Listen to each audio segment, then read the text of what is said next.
এ যেন ভুতুড়ে এক শহর। এখানে ঘর বাড়ি আছে, বিশাল কারখানা আছে, আছে প্রার্থনালয়, আছে জাদুঘর কিংবা পোস্ট অফিসও। কিন্তু যারা এসব তৈরি করেছেন শুধু তারাই নেই, মানে সেই অর্থে কোনো মানুষ নেই এখানে।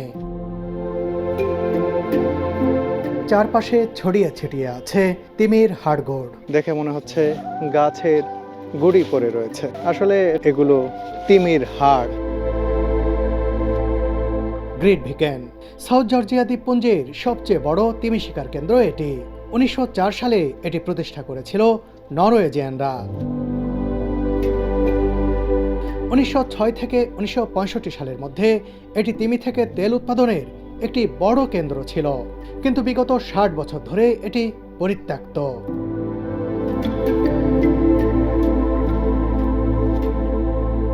কত বছর ধরে এই শিকল এভাবেই রয়েছে, এই শিকল আর তোলা হয়নি, এই জাহাজের আর ছুটে চলা হয়নি এই আটলান্টিকের বুকে। এগুলো হচ্ছে শিকারী জাহাজ, এই জাহাজগুলো নিয়ে গিয়েই তিমি শিকার করতো সেই সময়ে। সেই জাহাজই আজ নিজেই কালের বিবর্তে শিকারে পরিণত হয়েছে।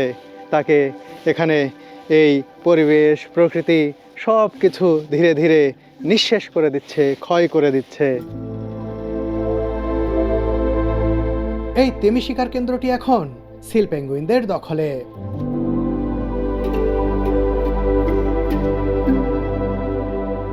কি এমন ঘটেছিল যার কারণে সবকিছু ফেলে রেখে গিয়েছিল তিমি শিকারীরা?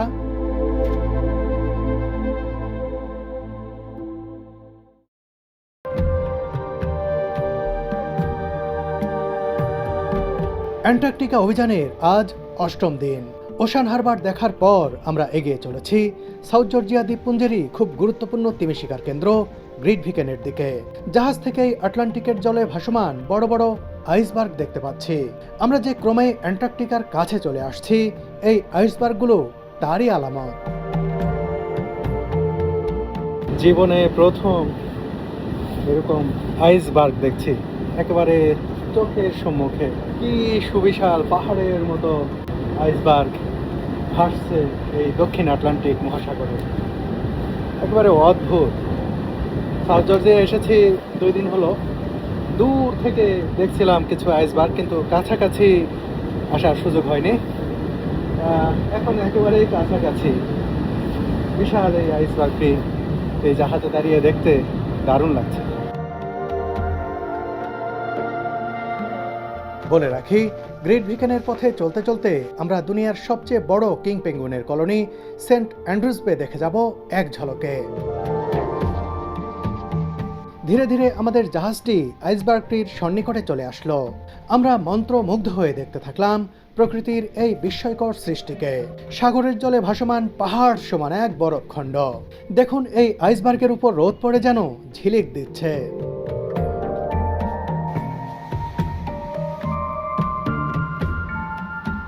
সাউথ জর্জিয়া দ্বীপপুঞ্জের নাম না জানা দ্বীপগুলোর পাশ দিয়ে এগিয়ে চলেছি আমরা। এখানকার জলের রঙই অন্যরকম। এই জলেও অনেক তিমি আছে। আমরা দূর থেকে আরেকটি আইসবার্গ দেখতে পেলাম। এটির আকার বেশ শৈল্পিক।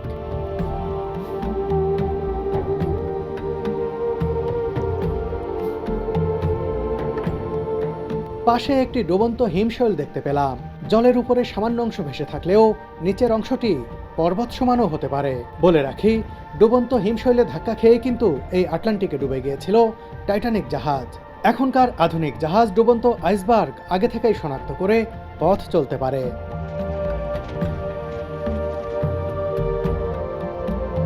এই আইসবার্গটিও অনেক বড়, কিছুটা স্থাপনা আকৃতির। এটি দেখতে বেশ চমৎকার। এবার আমরা দূর থেকে দেখতে পাচ্ছি অ্যান্ড্রুজ বে, যেখানে বসবাস করে প্রায় 1.5 লাখ জোড়া কিং পেঙ্গুইন। জাহাজ থেকে অ্যানাউন্স করা হলো যে এই এলাকার জলে অনেক তিমির বিচরণ রয়েছে, তাই তো অনেকেই জাহাজের সামনে চলে এসেছেন তিমির ছবি তুলতে। কিছু ডলফিনের লম্ফঝম্প দেখা গেলেও আরাধ্যের তিমি দেখা দিল না।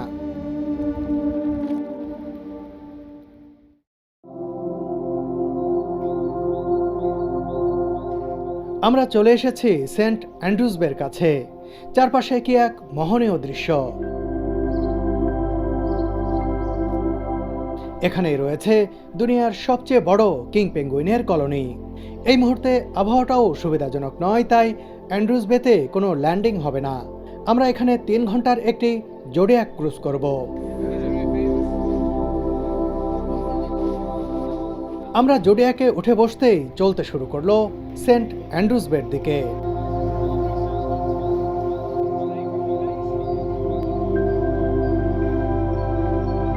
কিছুটা দূর থেকে বিচের ধারে দণ্ডায়মান অসংখ্য কিং পেঙ্গুইন দেখতে পেলাম।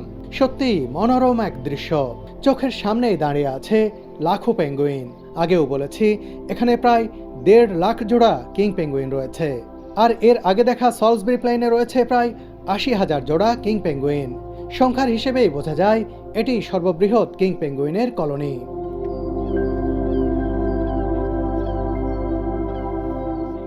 অ্যান্ড্রুজ বেতে এসে কেমন লাগছে তোমার? অসাধারণ লাগছে। এখানে সম্ভবত পৃথিবীর সব থেকে বড় কিং পেঙ্গুইনের কলোনি এখানেই। আর চারপাশের প্যানোরামিক ভিউ এবং পেঙ্গুইনরা বিচে যেভাবে দাঁড়িয়ে মানে কিউরিসিটি নিয়ে আমাদেরকে দেখছে, এটা অন্যরকম লাগছে। এটা আমার মনে হয় রাতের বেলা এসে এভাবে দেখলে যে কেউ ভয় পেয়ে যাবে। যে মনে হয় যেন ওই যে নান থাকে না, ওই নানের মতন সব এক একটা দেখতে একদম হাঁ করে তাকিয়ে আমাদের দেখছে, যে ওদেরকে আমরা তাকিয়ে দেখছি। মানে একটা অসাধারণ দৃশ্য। সব স্টিল হয়ে দাঁড়িয়ে আছে, কোনো মুভমেন্ট নেই, কোনো অ্যাক্টিভিটিস নেই, সব তাকিয়ে তাকিয়ে আমাদেরকে দেখছে বিচে। আসলে পৃথিবীর এই বৈচিত্র্য আসলে ভাষায় বর্ণনা করার মতো না। একটা অসাধারণ অভিজ্ঞতা। একজন শুধু এখানে আসলেই বুঝতে পারবে যে এই অনুভূতি আসলে কেমন।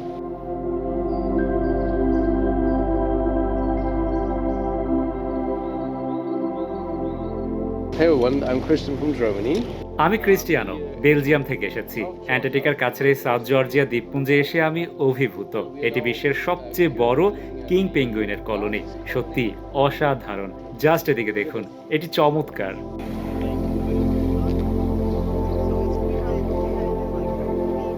আজ সমুদ্র স্বাভাবিকের চেয়ে কিছুটা বেশি উত্তাল। এ সময় বিচের ধারে জোডিয়াক থেকে যাত্রীদের নামানো বেশ কঠিন হয়ে যেত।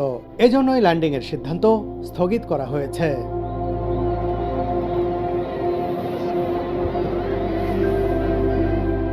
এখান থেকে এক দৃষ্টিতে লাখো পেঙ্গুইন দেখা যায়। সত্যি সত্যি এটি পেঙ্গুইনদেরই রাজ্য। আমরা জোডিয়াকে ভেসে ভেসে সেন্ট অ্যান্ড্রুজ বের সৌন্দর্য উপভোগ করলাম। এখানেও সিউইড তথা সামুদ্রিক শৈবাল দেখলাম। এই শৈবালগুলো দেখতে সাপের মতোই লাগে, অদ্ভুত।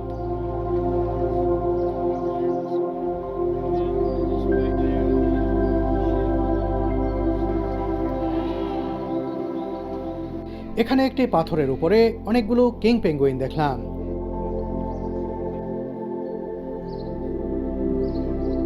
এদের কর্মকাণ্ড বরাবরের মতোই বেশ উপভোগ্য ছিল।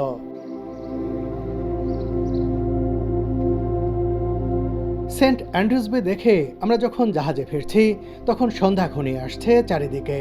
এভাবেই কেটে গেল আমাদের অ্যান্টার্কটিকা অভিযানের 8ম দিন।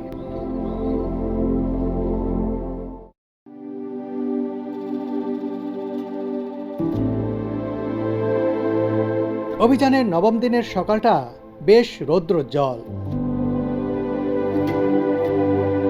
সারা রাতের ভ্রমণে জাহাজটি পৌঁছে গেছে গ্রেট ভিকেনে। জাহাজ থেকেই আমরা দেখতে পেলাম এখানকার পরিত্যক্ত তিমি শিকার কেন্দ্রটি। ঐতিহাসিকভাবে সাউথ জর্জিয়ার এই স্থানটি বেশ গুরুত্বপূর্ণ। এখানে রয়েছে ব্রিটিশ অভিযাত্রী আর্নেস্ট শ্যাকলটনের সমাধি। জোডিয়াকে ওঠার পর এক্সপেডিশন গাইড আমাদের নিয়ে চলতে শুরু করলেন গ্রেট ভিকেন তিমি শিকার কেন্দ্রের দিকে। দূর থেকেই বিশাল ইন্ডাস্ট্রিয়াল এলাকা দেখতে পাচ্ছি, ঠিক যেন সাউথ আটলান্টিকের বুকে এক ভুতুড়ে শহর।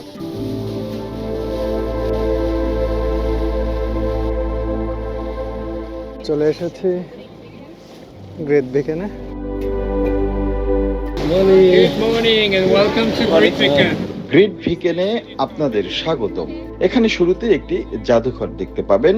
জাদুঘরের পেছনেই রয়েছে একটি পোস্ট অফিস, সেখানে দুটি সুভিনিয়ার শপও রয়েছে। গ্রুপ আকারে এই জায়গাটি ঘুরে দেখানো হবে, কিন্তু অনুগ্রহপূর্বক কেউ কোনো পরিত্যক্ত ভবনে প্রবেশ করবেন না। এখানকার সবকিছুই দেখিয়ে আপনাদের নিয়ে যাওয়া হবে শ্যাকলটনের সমাধির কাছে।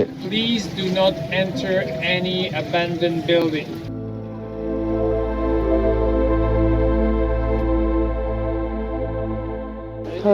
হ্যালো, গ্রেট ভিকেনে আমরা পা রাখলাম, আর এসে দেখুন এই যে ফার সিলস, এরা খেলা করছে একেবারে সমুদ্রের ধারে।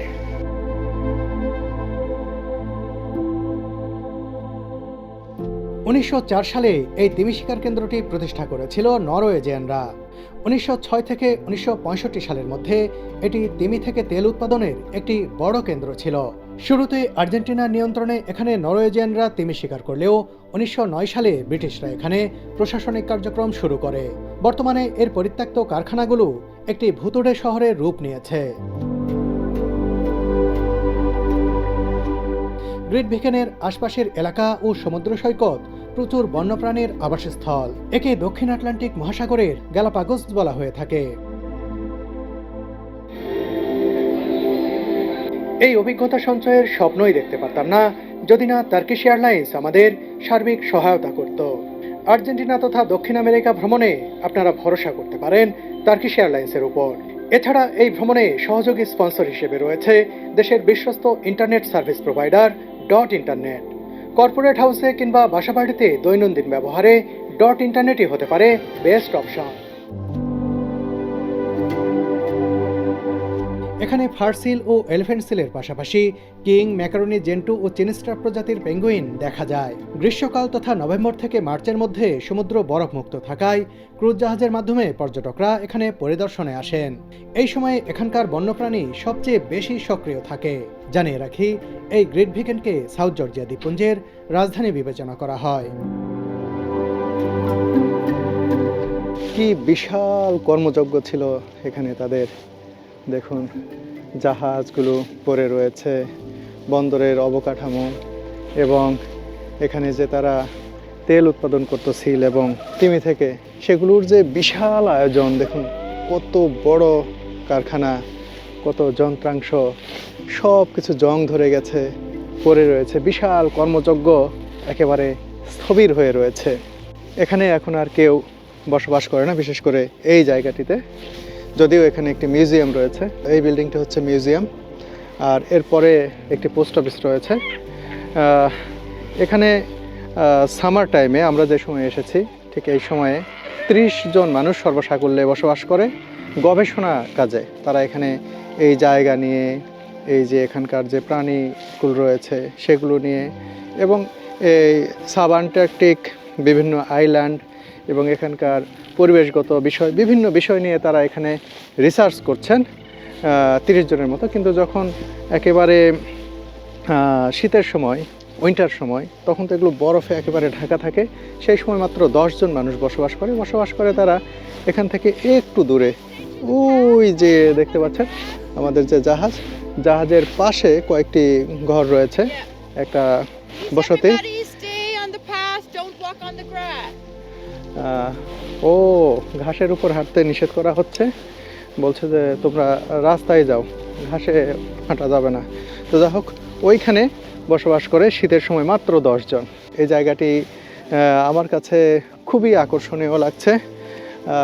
এইটি এখন ঘুরে ঘুরে দেখাবো। মিউজিয়াম তো দেখবো, আপনাদেরকে পোস্ট অফিসও দেখাবো, আর তাদের যে এখানে বিশাল কর্মযজ্ঞ ছিল, যে মেশিনারিজ ছিল, সেগুলো দেখাবো আপনাদের।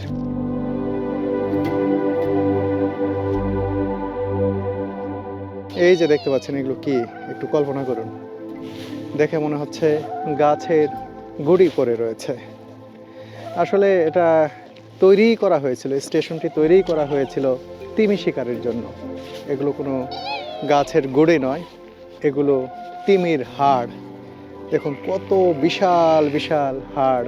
এ থেকে আপনারা অনুমান করতে পারেন যে তিমির হাড় বা কাঁটা যদি এত মোটা, এত বড় হয়ে থাকে, সেই তিমি তাহলে কত বড় হতে পারে।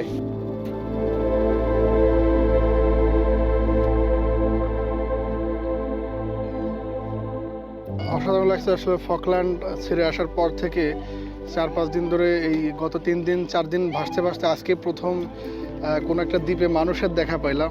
এই ব্যাপারটা আসলে খুব এক্সাইটিং লাগতেছে যে সাউথ জর্জিয়া আসলে বিশাল একটা এরিয়া নিয়ে, মানে অনেকগুলো দ্বীপপুঞ্জ নিয়ে এই সাউথ জর্জিয়া। তার মধ্যে এই জায়গাটা যেটাকে বলা হচ্ছে গ্রিট ভিকেন, এই জায়গাটায় একমাত্র জনবসতি আছে, যদিও এটা পার্মানেন্ট জনবসতি না। শুধুমাত্র অক্টোবর থেকে মার্চ এই সময়টাতে এখানে মিউজিয়াম রক্ষণাবেক্ষণের জন্য কিছু মানুষ অস্থায়ীভাবে থাকে, কারণ এখানে দর্শনার্থী আসে। তো সব মিলিয়ে এখানকার ইতিহাস খুবই ইন্টারেস্টিং। এখানে আসলে এক সময় বিশাল কর্মযোগ্য ছিল, ইন্ডাস্ট্রিয়াল এরিয়া দেখে বোঝা যাচ্ছে যে এখানে তিমি শিকার করে সেটা থেকে তেল উৎপাদনের যে শিল্প, সেটার জন্য পুরো আটলান্টিক রিজিয়নে এই জায়গাটা সব থেকে বিখ্যাত।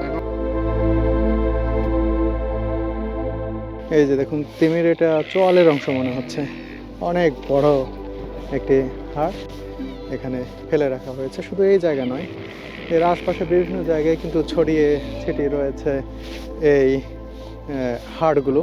এই যে দেখুন, এটিও কিন্তু মাছের শিরদাঁড়ার অংশ। তিমি থেকে তেল প্রসেস করার জন্য কত কি যন্ত্রপাতি ব্যবহার করা হয়েছে দেখুন। ওইদিকে তো অনেক কিছুই রয়েছে, বিশাল আয়োজন। এদিকে এটা দিয়ে মনে হয় তিমি কাটা হতো, দেখুন করাত, সেই সময়ের একটু অদ্ভুতই লাগছে।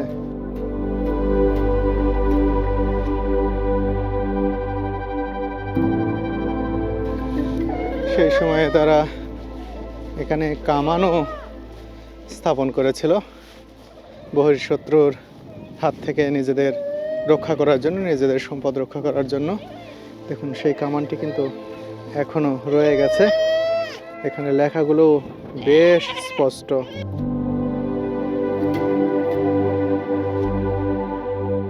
দেখুন কি বিশাল কারখানা, এটা কিভাবে যে তারা তেল উৎপাদন করেছে তিমি থেকে, সিল থেকে, সেগুলোর জন্য কি বড় বড় মেশিনারিজ এখানে।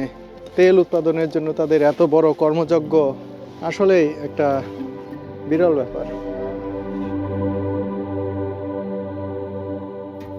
মিউজিয়ামটা এবার একটু ঘুরে দেখতে চাই, আপনাদেরকে দেখাতে চাই।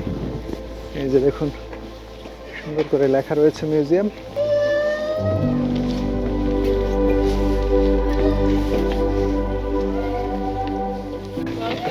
Thank you.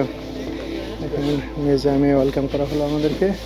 ভিতরে একটি বিশাল অ্যালবাট্রস পাখি, আর ডানা দেখুন কত বড়, কি বড় অ্যালবাট্রস পাখি। আর এখানে দেখতে পাচ্ছি জাহাজে সেই সময় ব্যবহৃত এই যে এই রোপগুলো ব্যবহার করা হতো, আর কাঠের তৈরি যেসব অনেক আগের, সেগুলো এখানে রাখা হয়েছে, জাহাজের সরঞ্জাম।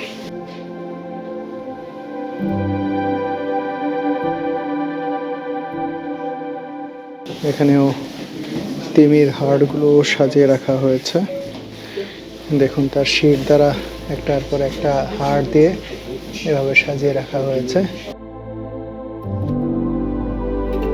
এখানেও বিশাল কায় অ্যালবাট্রস রাখা হয়েছে এবং এখানকার ছোট পাখিগুলোও রয়েছে। মানে এই অঞ্চলে যে পাখিগুলো দেখতে পাওয়া যায় সেগুলো এখানে প্রদর্শন করা হচ্ছে। বন্ধুরা দেখুন, এগুলো তিমির দাঁত এখানে রাখা হয়েছে বিভিন্ন সাইজের। হঠাৎ করে মিউজিয়াম থেকে ডেকে আনা হলো যে একটু বাইরে আসো সবাই। জানি না এখানে কোনো ব্রিফিং হবে কিনা, তবে এই মিউজিয়ামের ভিতরে গিয়ে যা দেখলাম এটা অসাধারণ। আসলে এখানে এসে এই মিউজিয়ামে ঢুকলে সহজেই আন্দাজ করা যায় এখানকার জীববৈচিত্র্য সম্পর্কে। অনেক কিছু এখানে রয়েছে। ইভেন প্রথম যে আমেরিকান গবেষক এখানে এসেছিলেন, নর্থ আমেরিকান, তার জ্যাকেটটিও এখানে রাখা হয়েছে। My name's Libby and I work for the South Georgia Heritage Trust. আমার নাম লিবি, আমি সাউথ জর্জিয়া হেরিটেজ ট্রাস্টের একজন কর্মী। এখানে আমি শুধু জাদুঘরের তত্ত্বাবধানই করি না, পাশাপাশি এখানকার পরিবেশ ও জীববৈচিত্র্যও পর্যবেক্ষণ করে থাকি। কখনো কখনো ব্রিটিশ অ্যান্টার্কটিক সার্ভের সাথেও গবেষণা কাজ করি। তাদের স্টেশনটি এখান থেকে 1 কিলোমিটার দূরে। তবে আমি থাকি এখানকার একটি বাড়িতে, এটিকে বলতে পারেন অ্যানিমেল লাইফ। প্রতিদিন আমার সকাল শুরু হয় সিলদের সাথে। আমরা এখানে অক্টোবর থেকে মার্চ পর্যন্ত, মানে গ্রীষ্মের 6 মাস কাজ করি। তবে অ্যান্টার্কটিক সার্ভের গবেষকরা এখানে টানা 14 থেকে 15 মাস সময়ও কাটিয়ে দেন। শীতকালে এখানে মাত্র 10 জন গবেষক থাকেন। লিবিড আজ এখানে আমাদের গাইড করবেন, ঘুরে ঘুরে সব দেখাবেন। তার আগে এই তিমি শিকার কেন্দ্র ও পারিপার্শ্বিক অবস্থা সম্পর্কে ব্রিফ করছেন। জানিয়ে রাখি, এখন তিনি যে জাদুঘরের সামনে ব্রিফ করছেন, এটি একসময় এই তিমি শিকার কেন্দ্রের ম্যানেজারের বাড়ি ছিল। ব্রিফ শেষ করে অভিযাত্রীদের ঘুরে দেখানো শুরু করলেন লিবিড। এখানকার কোন স্থাপনা কী কাজে ব্যবহৃত হতো তা দেখাতে থাকলেন তিনি।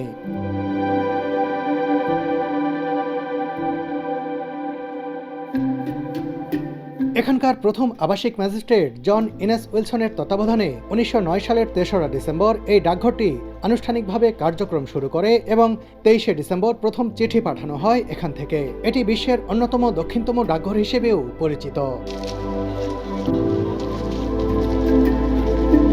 বিভিন্ন ধরনের কার্ড রয়েছে, স্ট্যাম্প রয়েছে এবং পাশাপাশি বিভিন্ন সুভেনির এখানে রয়েছে। আর এখানে স্ট্যাম্প রয়েছে, ইচ্ছা করলে কার্ড কিনে কার্ডে স্ট্যাম্প মেনে নিতে পারবেন। দেখুন এখানে তারা কার্ড কিনেছেন, কিনে স্ট্যাম্পিং করছেন। হ্যালো।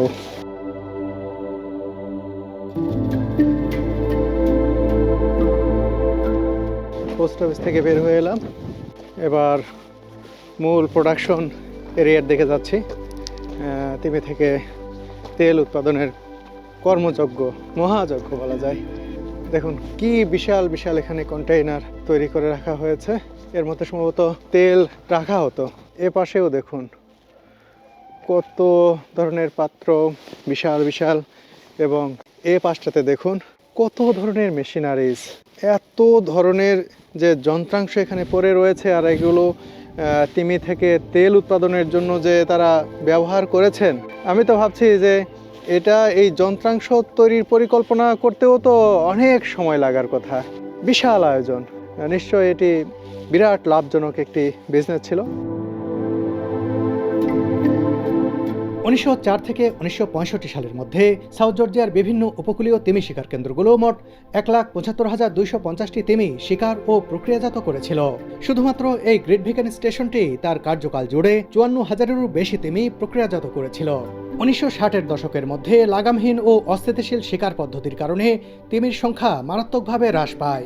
এর ফলে তিমির তেলের বাজার ধসে পড়ে এবং 1965 সালে সাউথ জর্জিয়ার তিমি শিকার শিল্পটি চূড়ান্তভাবে বন্ধ হয়ে যায়। আসলে দুনিয়াতে কোনো কিছুরই কোনো স্থায়িত্ব একেবারে ধরে রাখা যায় না যেটা আজীবন থাকবে। একসময় তারা মনে করেছিলেন যে এখানকার তিমি শিকার হয়তো তারা বহু বছর চালিয়ে যেতে পারবেন, কিন্তু যখন দেখলেন যে এই সাগরের তিমি উজাড় হয়ে গেছে তাদের এই শিকারের কারণে, পরবর্তীতে তাদের এই বিশাল এই যে এখানকার স্থাপনা, এখানকার কারখানা, এখানকার যন্ত্রাংশ, জাহাজ, অনেক কিছু ফেলে রেখে কিন্তু তাদের চলে যেতে হয়েছে।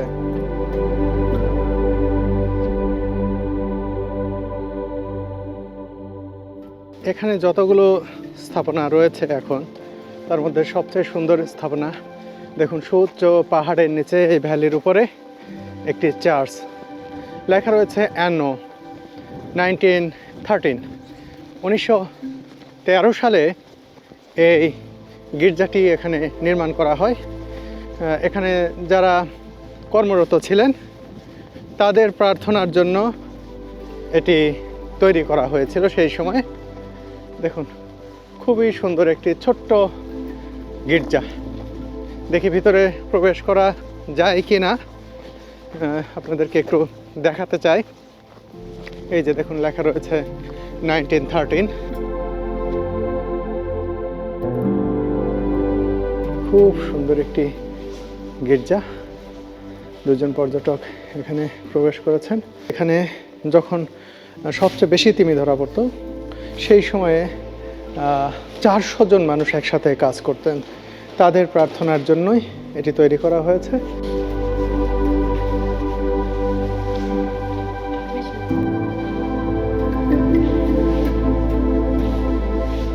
বন্ধুরা, এখানে ক্যাপ্টেন লারসেনের একটা আবক্ষ ভাস্কর্য রয়েছে।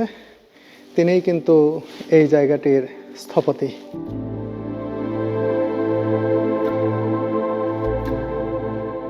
বন্ধুরা,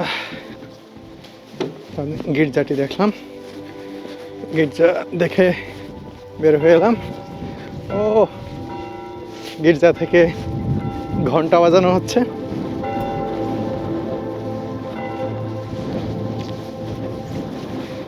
ও চমৎকার। আমাদের এক্সপেডিশন টিমেরই একজন, ওশেনয়েডের একজন কর্মকর্তা, তিনি গিয়ে ঘন্টা বাজিয়ে দিলেন গির্জায়।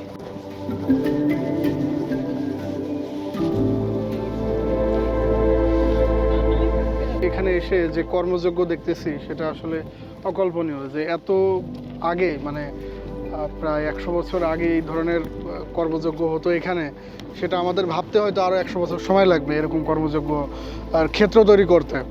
আর এখানে যারা থাকতো তারা কিন্তু খুবই হার্শ একটা ওয়েদারে থাকতো, একেবারে মানে ল্যান্ড অফ নোহোয়ার বলা যায়, একদম আটলান্টিকের মাঝে, চারিদিকে শুধু অথই সাগর আর এখানে একটা দ্বীপ। এখানে মানুষজন শুধু কর্মের সন্ধানে বা কর্মের কারণে তাদেরকে এখানে থাকতে হতো, এবং এখানে যারা থাকতো তাদের কিন্তু আসলে বিনোদনের জন্য পর্যাপ্ত ব্যবস্থা ছিল না।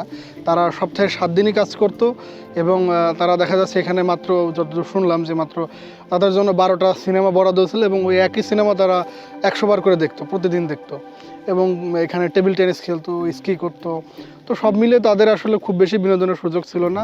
আবার যারা এখানে রিসার্চের কাজে সম্পৃক্ত ছিল তারা অনেকে চাইলে তাদের ফ্যামিলিও নিয়ে আসতে পারতো, কিন্তু এখানে বাচ্চাদের এডুকেশনের কোনো ব্যবস্থা নাই। কারণ ওই আশপাশ দিয়ে তো মানে স্কুলিংয়ের চিন্তা ভাবনা করাই মুশকিল।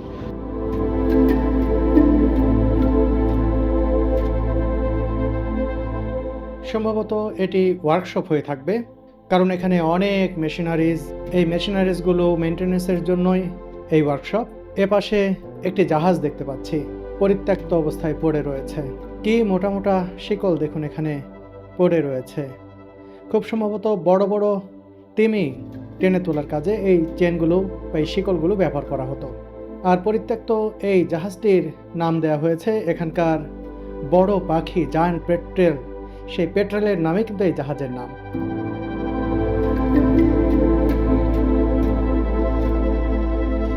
এখানে যখন এই জাহাজটি নোঙর করা হয়, এই নোঙর যে আর তোলা হবে না তা কি ভেবেছিল যে কর্মীরা, যে নাবিকরা এখানে নোঙর করেছিলেন?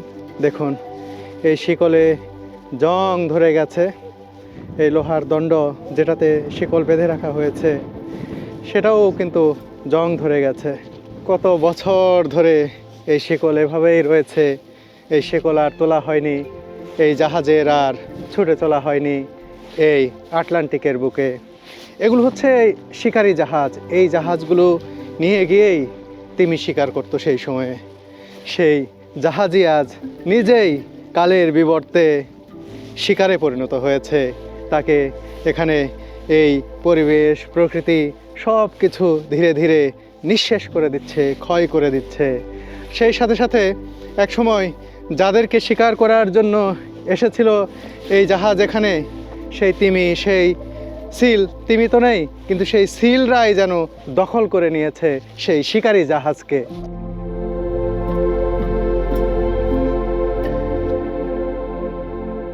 বন্ধুরা, এখানকার সবখানেই এই ফার্স্ট সিলদের বিচরণ, তাদেরই রাজত্ব, স্থলভাগে এবং জলের অংশে সবখানে। যাই হোক, এইদিকেও কারখানার বিভিন্ন অংশ এবং বিভিন্ন যন্ত্রাংশ, মেশিনারিজ দেখতে পাচ্ছি। আর এই জাহাজটা তো দেখালামই, কত সুবিশাল জাহাজ। এই জাহাজের উপরে কিন্তু কামান রয়েছে একটি। যাই হোক, এখান থেকে বেশ কিছুটা দূরে এদিকে হেঁটে যেতে হবে। ওই যে ওইখানে কিন্তু ব্রিটিশ অভিযাত্রী শ্যাকেলটনের সমাধি।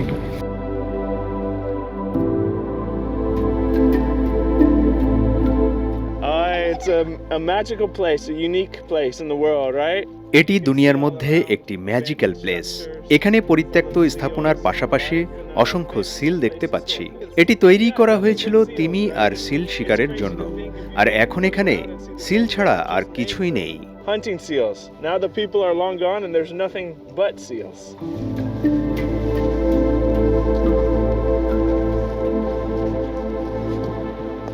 এ পথে হাঁটতে গেলে সিলগুলো মানুষের পিছু নিচ্ছে, মানুষের দিকে তেড়ে আসছে। এই যে দেখুন, ও আর এখানে দেখুন এই যে এই সিলগুলো পাহাড়ে উঠতেছে, কেউ কেউ গোসল করছে, আবার কেউ গোসল করে উঠে বসে আছে। এখানেও কিন্তু কিছু পেঙ্গুইন দেখা যাচ্ছে, জেন্টু পেঙ্গুইন। এই যে রোদ পোহাচ্ছে একটা জেন্টু পেঙ্গুইন। দেখুন কত ফার্সিল এখানে। ও এখানে দেখুন কিং পেঙ্গুইনগুলো এই ঠান্ডা পানিতে দাঁড়িয়ে রোদ পোহাচ্ছে এবং চোখ বন্ধ করে রয়েছে অধিকাংশই। কি আরাম করছে তারা।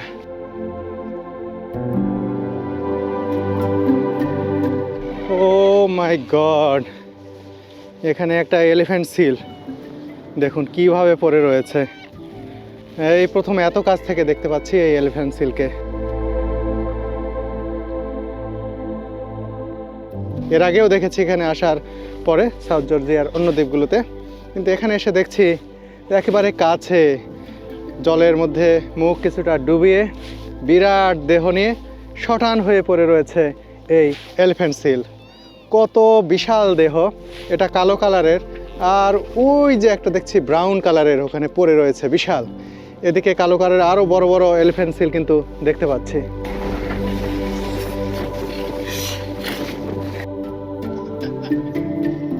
দেখুন এই সিলটি এই অভিযাত্রীকে যেতে দিচ্ছে না, পথ একেবারে আগলে ধরে রয়েছে।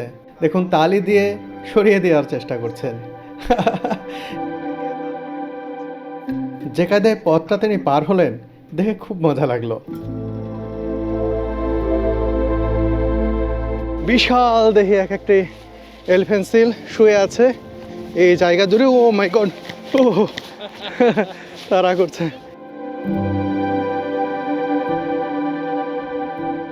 আমরা শ্যাকেলটনের সমাধিস্থলের কাছে চলে এসেছি।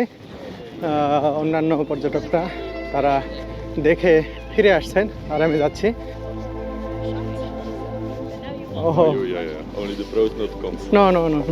বন্ধুরা এখানে যারা আসেন তাদেরকে এই যে শ্যাকেলটনের নামে যে হুইস্কি ব্র্যান্ড রয়েছে সেই ব্র্যান্ডের হুইস্কি দেওয়া হয়। দেখুন যারা এখানে আসেন তাদের প্রত্যেককেই অফার করা হয়। দেখুন কতগুলো গ্লাস রাখা হয়েছে, এই হুইস্কির বোতল নিয়ে দাঁড়িয়ে রয়েছেন। বোতলের গায়ে কিন্তু এটা হুইস্কির গায়ে কিন্তু লেখাই রয়েছে শ্যাকেলটন, মানে তার নামে এই ব্র্যান্ড তৈরি করা হয়েছে। Thank you.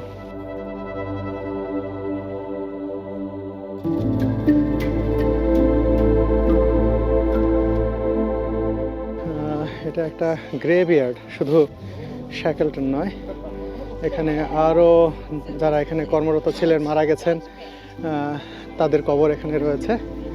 আর ওই যে এখানে দেখুন একটি সমাধি ঘিরে কত মানুষের অবস্থান, এটি দেখে বোঝা যাচ্ছে এটাই শ্যাকেলটনের সমাধি।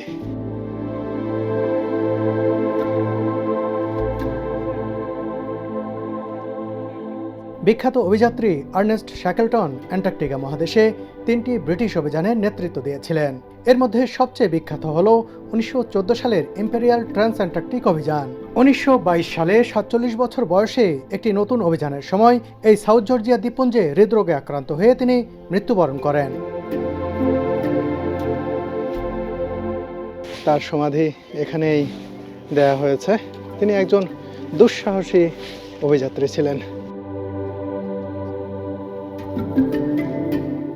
এখানে স্যার আর্নেস্ট শ্যাকেলটনের সমাধি দেখে এবং মিউজিয়ামে তার ইতিহাস পড়ে আসলে তার সব কিছু রিয়েলাইজ করে গায়ে কাটা দেওয়ার মতন একটা পরিস্থিতি। আসলে তার স্ত্রী এমিলিকে সে বলছিল, I am of no use to anyone unless I am out facing the storm in a wild land.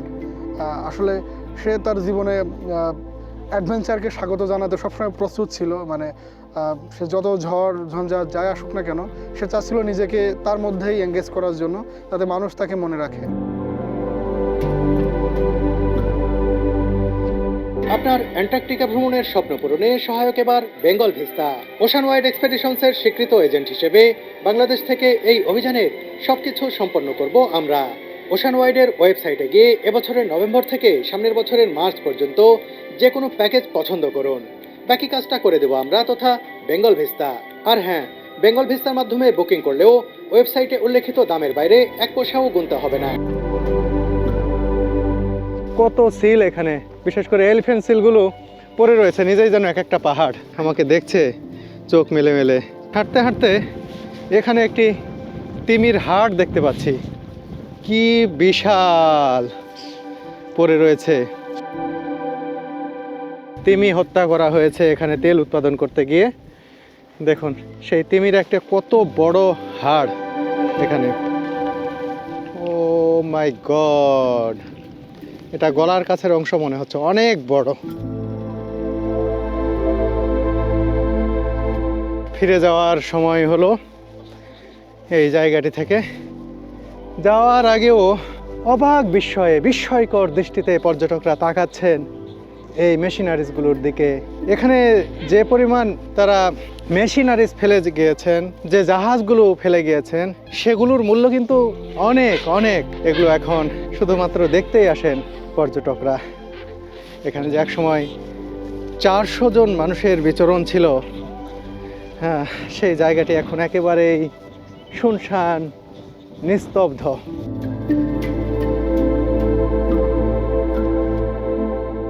এখানে জাহাজ ভিড়ত, সেই জায়গাটি এখন ব্যবহার হয় না আর। এখানে দেখুন ভেঙে চুরে কত এই যন্ত্রাংশ একেবারে সমুদ্রে বিলীন হয়ে যাচ্ছে ধীরে ধীরে। এটা হচ্ছে জাহাজের ফ্যান, পেছনে যে ফ্যানের সাহায্যে ঘুরে জাহাজে গিয়ে চলে, সেটা দেখুন, সেটাকে যেন পাথর গিলে ফেলেছে। যে ফ্যান জাহাজকে সচল করত, সেই ফ্যানকে একেবারে এখানকার পাথরগুলো আষ্টে পিষ্টে জড়িয়ে ধরেছে এবং শেষ করে দিয়েছে। দেখুন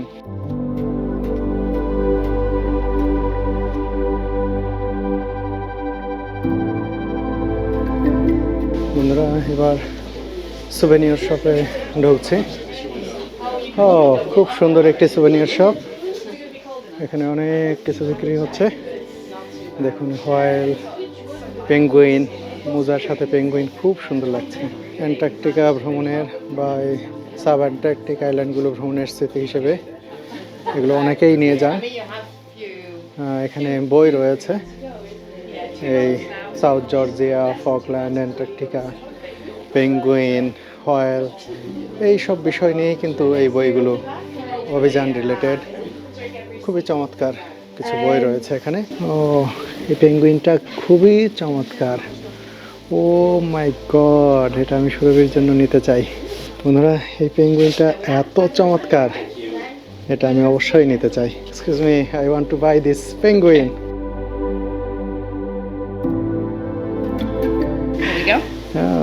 So that's £20.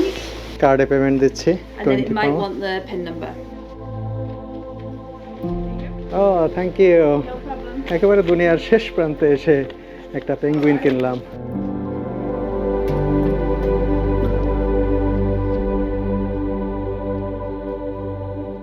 লাইফ জ্যাকেট পরে রেডি হয়ে গেছি। এখন এই জায়গাটি আমাদেরকে ছেড়ে চলে যেতে হবে। আমাদের শিপ অপেক্ষা করছে।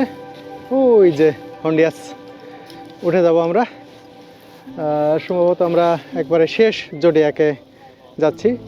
একে একে বেশ কয়েকটি জোডিয়াকে অন্যান্য অভিযাত্রীরা কিন্তু জাহাজে চলে গেছেন। কেন যেন এই জায়গাটি ছেড়ে আমার এত তাড়াতাড়ি যেতে ইচ্ছা করছে না, মনে হচ্ছে আরও কিছুক্ষণ থাকি। কিন্তু এটাও সত্য, এখানে একেবারে বছরের পর বছর, মাসের পর মাস থাকা খুব কঠিন ব্যাপার এই নির্জন জায়গায়।